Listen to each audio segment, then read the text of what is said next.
लखनऊ विधानसभा समेत पूरे मध्य प्रदेश के करीब 46 नगरीय निकायों में आम चुनाव होना है। आपको बता दें, चुनाव की तिथि जैसे जैसे करीब आ रही है, मतदाताओं के मन की बात टटोलने प्रत्याशी घर घर जाते देखे जा सकते हैं। और जब देश में मन की बात चल रही हो तो फिर एंड न्यूज़ ने भी प्रत्याशियों से उनके मन की बात टटोलने के लिए बाढ़ परिक्रमा का यह नया कार्यक्रम प्रायोजित किया है। हमारे साथ लखनऊ के वार्ड क्रमांक 12 के प्रत्याशी मौजूद हैं। उनसे समझते हैं वार्ड क्रमांक 12 की क्या स्थिति है, पूर्व में जो पार्षद थे उनके द्वारा क्या काम किए गए हैं, वर्तमान में जो आप पार्षद पद के लिए चुनाव लड़ने वाले हैं उसमें आपकी क्या योजना है, मतदाताओं को आप क्या देने वाले हैं, क्या कुछ इनके मन में चल रहा है, उनसे समझने का प्रयास करेंगे। बहुत बहुत स्वागत है आपका।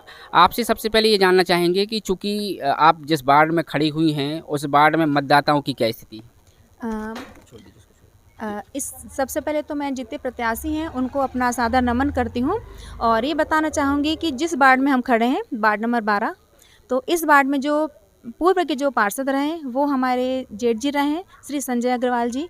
उनके द्वारा इस वार्ड में बहुत अच्छे कार्य किए गए हैं। यहाँ रोडों का निर्माण कराया गया है और जो आप बावली देख रहे हैं, बावली के पास एक सामुदायिक भवन बना है, वो भी इन्हीं के द्वारा निर्माण कार्य कराया गया है, जिसमें आप देख सकते हैं कि जो गरीब परिवार की जो बेटियां हैं उनकी शादी हो जाती है, जो आकस्मिक कहीं से कोई साधु संत आते हैं, आगमन होता है, तो उनको भी यहीं ठहराया जाता है। मतलब एक अच्छी व्यवस्था उनके लिए बनी हुई है। ये बहुत अच्छा काम है, सराहनीय काम है इनका। और कई जैसे आवास जो कि योजनाएँ हैं उनके अंतर्गत इस वार्ड में कम से कम 100 जो आवास कार्य वो किए गए हैं उनके द्वारा। तो और आपसे एक बात और बताना चाहूँगी, आप लोग सब जानते हैं कि बीच में अभी हमारा जो पूरा देश है कोरोना के संकट से गुजर रहा था। तो जो 3 वर्ष का जो कार्यकाल है, कुछ कोरोना के कारण इस प्रकार जो कुछ कार्य रह गए हैं। तो हम ये चाहते हैं कि जो हमारे जो पूर्व पार्षद हैं यहाँ के, तो उनके जो सपने देखे गए थे इस वार्ड के लिए, उस काम को हम और पूरा करना चाहते हैं। और जो 2 साल में उनके द्वारा जो बहुत अच्छे काम किए गए, उसकी काफ़ी सराहना इस वार्ड में की जा रही है।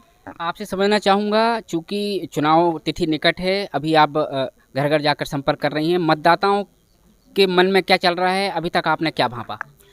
देखिए, मतदाता तो सामने जो पार्टी है उससे अपनी काफ़ी उम्मीद लगा के रखती है।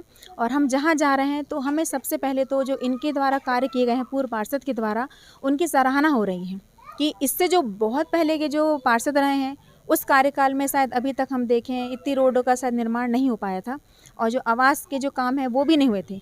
पर इनके जो कार्यकाल में काम हुए उसकी पहले सराहना हो रही है। उसके बाद वो हमसे भी इस चीज़ की उम्मीद रखते हैं कि जो रोडों का निर्माण है वो हो। और जिस रोड में अभी हम प्रेजेंट में खड़े हैं, तो ये जो रोड का जो निर्माण कार्य वो सैंक्शन हो चुका है। बस इन्हीं के दौरान हुआ, पार्षद के दौरान हुआ है वो। और अभी जस्ट चुनाव के कार्य के कारण वो उसको रोका गया और अब भी जस्ट इसका निर्माण होना है। आपसे ये भी समझना चाहेंगे कि बाढ़ परिक्रमा के दौरान हमने देखा था कि इस अगर दूसरे वार्डों के परिदृश्य में हम इसकी बात करें तो ये साफ़ सुथरा दिखा है हमें, नालियों का निर्माण भी दिखा है, सड़कों का निर्माण भी दिखा है। तो हमें ये समझ में आया, घूमने में ये समझ में आया कि इस वार्ड की जो मूलभूत समस्या है, नाली सड़क की बात है, उसके अतिरिक्त तो और कौन सी ऐसी समस्या है जिनका निराकरण करने के लिए आप खड़े हुए हैं? सर, सबसे पहले तो मैं आपको बताना चाहूँगी कि जो अभी हमने आपको सामुदायिक भवन का जो बताया है कि जो यहाँ बना हुआ है, तो उसके साथ ही वहाँ पर अभी जो और है बावली का जो भूमि पूजन है, वो उसका भी सीमांकन करवाकर वहाँ पे और एक हॉल का निर्माण करवाना है और एक गार्डन है उसका निर्माण होना है, जहाँ पे हमारे जो इस वार्ड के जो बच्चे हैं और जो यहाँ के बुज़ुर्ग हैं वो कम से कम जो अपनी सुबह की जो मॉर्निंग वॉक है वहाँ करें और वहाँ मतलब उनके स्वास्थ्य को भी फ़ायदा मिले। इसके साथ ही हनुमान मंदिर के जो स्थित है वहाँ पे सामुदायिक भवन का एक अलग से हॉल बनना है। वो इस योजना को हमने अभी सामने रख के विचार किया है, ताकि एक हॉल बनेगा और जो शादियाँ कराना चाहते हैं अपने घर परिवार के, उनकी काफ़ी अच्छी व्यवस्था हो पाए। आपसे एक चीज़ और समझना चाहेंगे कि जो मूलभूत समस्या पूरे शहर की है, हमने भ्रमण किया है वार्डों का, लोगों का मन टटोला है। लोगों का ये मानना है कि महिला प्रत्याशी जब जीत के आ जाती है तो वह जीतने के बाद घर के चूल्हा चौका देखती है, उनके पति नगर पंचायत में पहुंच जाते हैं। इस वर्ष वही समस्या क्या आपके साथ भी होगी, क्या कहना चाहेंगे? इस बात पे तो मेरे को हंसी आ रही जो आपने बोला है कि आप जानते हैं भाई कि हमारे जो देश की जो राष्ट्रपति के पद तक महिला पहुंच चुकी हैं, तो आज हमारी जो महिलाएं हैं घर के चूल्हा चौका तक सीमित नहीं रह गई हैं। वो हर फील्ड में आप जहाँ देख रहे हैं वो अपने जो कार्य का एक डंका बजा रही कहना चाहिए। तो जो हमारे इस वार्ड में है, तो सबसे पहले मुझे इस बात की खुशी है कि सबसे पहले तो मुझे इस बात की ये खुशी है कि यहाँ महिला सीट मिली है। और जो हमारे परिवार के जो जेठ जी हैं, 2 जेठ जी हैं जो पूर्व के पार्षद रह चुके हैं, श्री संजय अग्रवाल जी और श्री मुकेश अग्रवाल जी, जिनके जो यहाँ के मंडल अध्यक्ष रहे हैं। और इसके साथ ही क्या कहते हैं, वो बहुत बीजेपी के जो अच्छे कार्यकर्ता रहे हैं और उनके द्वारा हमें इस सीट का जो मतलब कि बीजेपी ने जो सीट दी है, उसके लिए मैं सबसे पहले बीजेपी जो कार्यालय उन सबका आभार प्रकट करना चाहूँगी। और आप जो मान रहे हैं कि लेडीज़ काम नहीं कर सकती, तो मैं आपको बता दूं कि मैं इससे पहले भी बीजेपी की सक्रिय कार्यकर्ता रह चुकी हूं। दिल्ली में और अपने कटनी में मैंने काफ़ी बीजेपी के कार्य किए हैं। और मैं पहले से केवल हाउसवाइफ नहीं हूं, आने के बाद मैंने अभी स्कूल में जॉब भी किया है। मतलब लगातार मैं काम में लगी हुई हूँ। तो ये नहीं कि मैं हाउस से निकल के सीधे बाहर आ रही हूँ।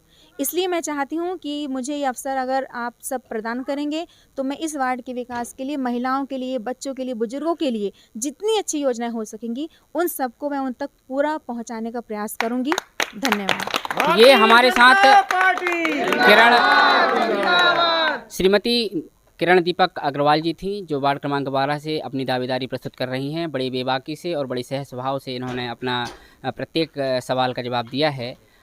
देश और दुनिया की बाकी खबरों के लिए बने रहिएगा एंड न्यूज में। ठाकुर बाल मुकुंद के साथ सुदीप कुमार तिवारी की रिपोर्ट।